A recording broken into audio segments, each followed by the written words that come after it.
let's talk about, shelter, talk about furniture bank, recovery, workforce. You've got a lot of stuff going on over there. Yeah. You touch a lot of lives, and Yes. you got to collaborate with other organizations in a number of ways. So why don't you hit the highlights there? Yeah, so let me try to be as succinct as possible. Back in the 80s, when homelessness really became a problem all over the U.S. and specifically in Richmond, a lot of congregations looked out the window and said, gosh, we got to do something about this. This is terrible.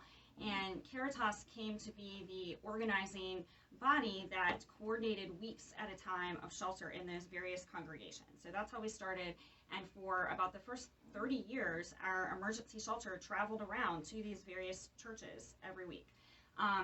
We learned a lot over that time. One of the most important things we learned is that a lot of times people get out of our shelter, they get into some sort of housing situation, and they spend literally every dollar in their wallet to get a roof over their head and feed their kids if they have kids. And so we would go back and follow up with people, and they would be sitting in their empty apartment without a bed, without a dining room table, with absolutely nothing except a roof over their head. And so that is why we have Furniture Bank. We serve about 700 families a year currently, and every single item in our warehouse has either been donated or built by the community. So it's a really amazing program that helps a lot of folks. On the recovery side of things, I mentioned that the Healing Place for Men has been here since 2005. That was a program that had existed in other cities that was brought to Richmond. And it is a tough program. People come and live with us for 9 to 12 months of their life. But 80% of the people who walk into that program have experienced homelessness at some point. I mean, they are typically in a very bad spot, and it is more attractive to come be with us than to keep going. So they're there, and when they come out of that program, we have a workforce development boot camp that's 6 weeks long that helps them learn how to dress, how to write a resume, how to interview, how to manage their time, how to budget their money, all those important life skills to help them be successful. And then when we opened the Caritas Center, we were able to open 47 sober living apartments. So we have nearly 100 people living in our recovery residences with other people in recovery.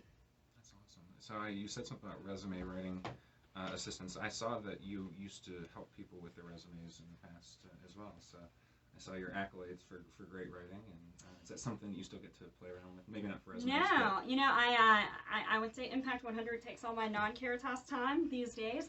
I'm actually the chair of that organization now, but that was my transition job as I was leaving mental health and going into the nonprofit space. I paid my bills by writing resumes for folks. That's awesome. That's awesome. So, anything else on Caritas that you really want our listeners to know about? Because I do want to talk a little bit about LMR and that being sort of the place that birthed the idea of America's Healthiest City, and then I want to go into Richmond specific as well. Okay. Well, the one thing I would say is there's a lot of discussion about shelter right now in the city of Richmond, and we are certainly at the table in those discussions. But the bottom line is there's not enough shelter for everyone who needs it, and our shelter is full all the time. The entire network of shelters is full all the time, as you know.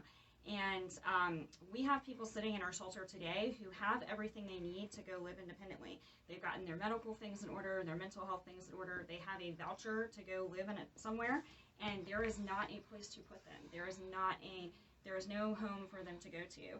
And I know affordable housing is something you're very passionate about, and that's one of the reasons we see people on the street is because we can't free our shelter beds because there's nowhere for those people to go. Well, thanks for bringing that up, and